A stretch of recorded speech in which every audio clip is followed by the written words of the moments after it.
What's up YouTube, it's Dewgong Dan here, back again with our second episode of our Emerald Randomizer Nuzlocke. To begin things off, I have done a tiny bit of training off screen, so I am going to do a quick team update.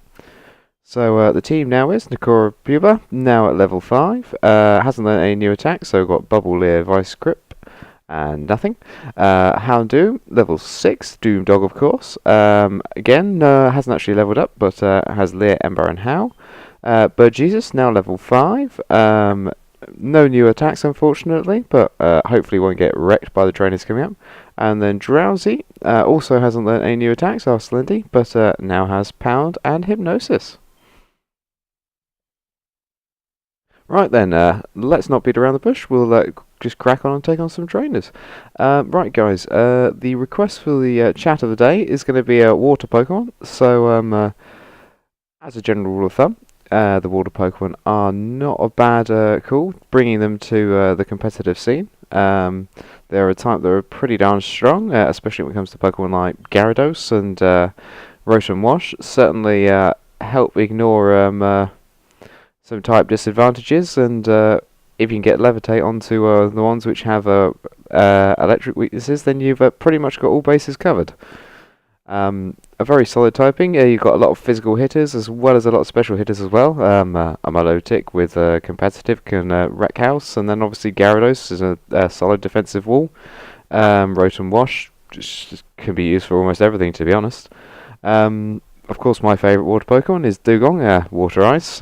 Very solid Pokemon. With its thick fat, it becomes pretty solid. Can completely ignore ice moves and soak up some fire moves like there's no tomorrow, really. I just love Dewgong though. Very cute is my main reason for it. This Glalie is being a bit of a git at the moment, using double team, making things a bit difficult to hit. I think Bubble's more accurate, so we'll give that one a go. Go on. Right, I think we're good there. Yep, excellent. I think we might see a level up here. Oh, perfect. Any new attacks for Nakora? Nope, but nearly another level, so that'll be nice. Sorry, youngster Calvin, I'll have that 80 Poké Dollars, thank you very much. Right then, I think we'll just crack on and take out this bug catcher.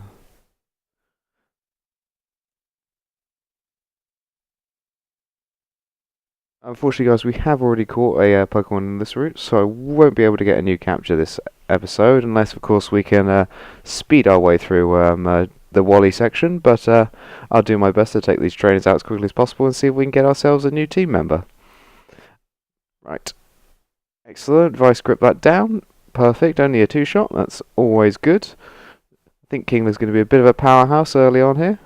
Ooh, getting +3 in attack every time is never a bad thing. Ooh, Camerupt. I don't think it's a very smart idea to switch Pokemon here, so I'm not going to bother. We're just going to throw a bubble at it and hopefully 4 times effective it and deal with it, really. Unfortunately, Kingler, not the best water Pokemon in this generation, because all the water attacks are still special attacks, and Kingler is pretty much a pure physical attacker.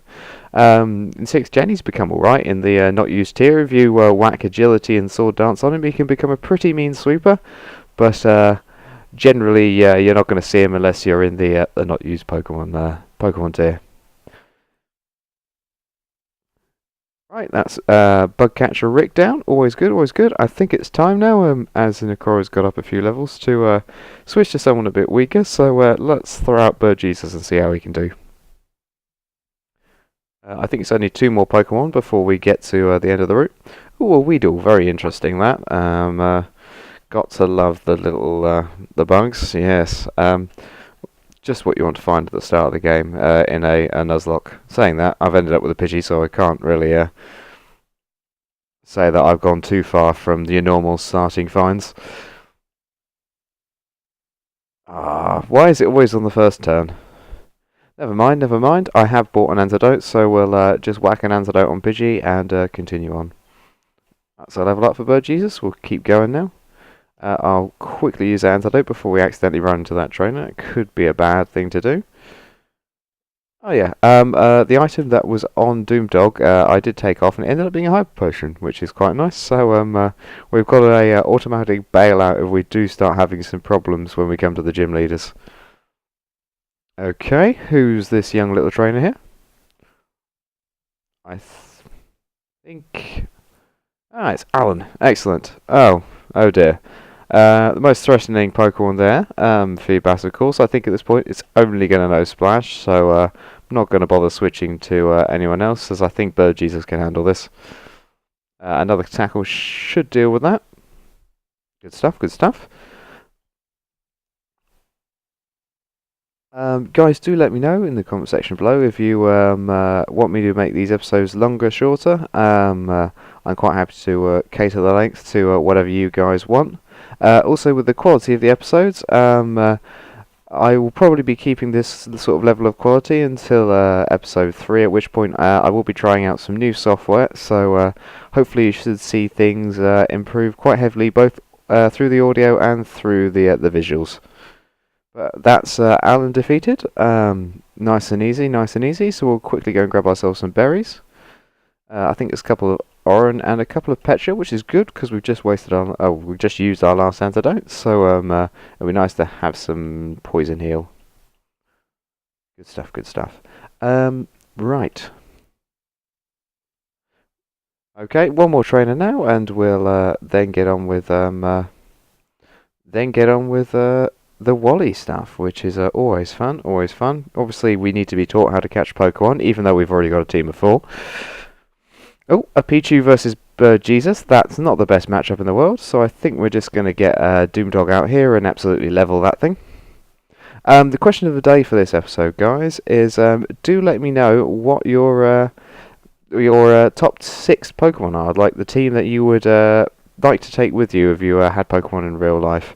I mean, my top 6 team, definitely got a Dewgong in it. Absolutely adore my Dewgong. As well as my Umbreon. Those two for me almost tie as my top 2 favourite Pokemon. Umbreon since Generation 2 has been holding my team together with its tankiness, and I've got to say I absolutely adore the thing. I also a big Nidoking fan. Nidoking in Pokemon Yellow for me just held me together, especially when it came to Lieutenant Surge. Him walking in and one-shotting Raichu with Thrash was always a nice thing. I also am a big fan of Lantern, one of my fish Pokemon, of course. An electric fish, Angler, which is both cute and got a butt ton of health, is always nice to have on the team. I'm also a big fan of Noivern from the 6th Gen. I think it just looks fantastic, and you know, the mixture between a bat and a dragon, I just think it looks fantastic, and I'm in truth a bit of a special attacker fan as well, so I would definitely have a Noivern on my team. And then the final position, it's a little bit of a tie between 2 Gen 1 Pokemon. I'm a massive fan of both Ninetales and Rapidash. Especially both shiny forms, which both sort of go as silvery blue, which just makes them look gorgeous. So, I mean, I think I slightly favour the Ninetales over the Rapidash, just because all the legends behind Ninetales are absolutely fantastic, and it does make me just cherish it a little bit more, I think. But that was the last trainer for Route 102 there, so now we've got to crack on and deal with the Wally stuff. But yeah, do let me know in the section below, guys, what your top 6 Pokemon are. Right then, Dad, what have you got for us? Blah blah blah. I guess you're doing okay. Great news, great news. Oh, some random kid walking in. Can I have a Pokemon, please? Okay, well, why doesn't my son just tell you how to catch Pokemon? And yet, we don't actually do anything here other than follow him. This, I mean, they really need to work in something that skips the section in the Pokemon series, because, let's be honest, a lot of people who do play Pokemon have played it before, so there needs to be the option to, do you want to learn how to catch Pokemon? Really would be useful, but hey ho. I guess Game Freak can do what they want, really, so as long as it doesn't take too long, it's not too much of an issue. Right, I am just going to speed button this a little bit so that we don't have to sit here and get bored out our rear ends. Excellent, he's going to catch his lovely routes with absolutely no attacking moves at this point of the game, so I'm not really quite sure how Wally manages to really get anywhere in this game. But hey ho, hey ho. Might as well just accept the fact that he's going to be our semi-rival for the rest of the game. Oh great, now Dan's saying that we ain't good enough for him, so obviously we've got to go and get 4 more gym badges before we can actually challenge him. Never mind, never mind. Right, well, there's not really much more to do in this town. Well, I think we're going to be jumped by Steve here. Is it Steve? I have no interest in doing, obviously, the Battle Frontier or anything like that. We're just doing our Nuzlocke, so we're going to crack on through. But he doesn't seem to have any hope in us anyway, so never mind. Right, Route 104. So I think it's time to get our first encounter. And our first encounter is going to be... Excellent, excellent, excellent, excellent, excellent, excellent, excellent, excellent. Let's not knock this out. I have only got Pidgey level 8. Okay, let's switch to Slendy. Slendy's got Hypnosis. That's going to make life easier here. And he's also got Pound, so we can do a bit of damage as well. Let's go, let's go. Great defense dropping. I'm fine with that. Just don't throw any tackles my way, and that'll be perfect. No crits, please, Slendy, because... no crits, please, Slendy, because I really don't want to see Squirtle go down here. I will cry, because, let's be honest, Blastoise is a powerhouse, and absolutely awesome. And, again, big water Pokemon fan, so, yeah, Squirtle was my choice in first gen, I've got to be honest. And for Alligator and so on and so forth, through the generations, always gone with the water starter, because I just love my water types. And yet somehow they've all managed to, all the starter water types have managed to avoid my my top 6 Pokemon. As actually, well, in fairness, all starter Pokemon have managed to avoid my top 6 Pokemon, just because there's although they're cool, I don't think any of them are quite as interesting as the 6 that I do love. Right, let's go for a Premier Ball here, because I definitely, if I catch a Blastoise, I want it to look interesting when it pops out of that ball. Excellent. Really nice and easy, that. So far, we haven't had any issues with catching Pokemon, which I have no complaints about whatsoever. I think we will definitely give a nickname to our Squirtle, and of course, it's going to have to be a nice and boring one, I'm afraid, guys, of Wartortle.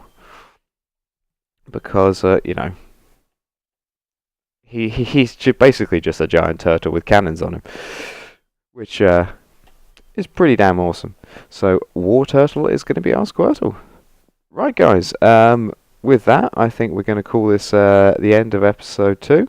I hope you guys have enjoyed it, and obviously do let me know in the comment section below if you want episodes sort of increasing or decreasing in length.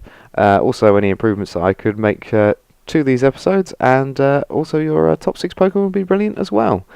Thank you very much for watching, guys. I hope you have a great day, and I'll see you next time. Bye!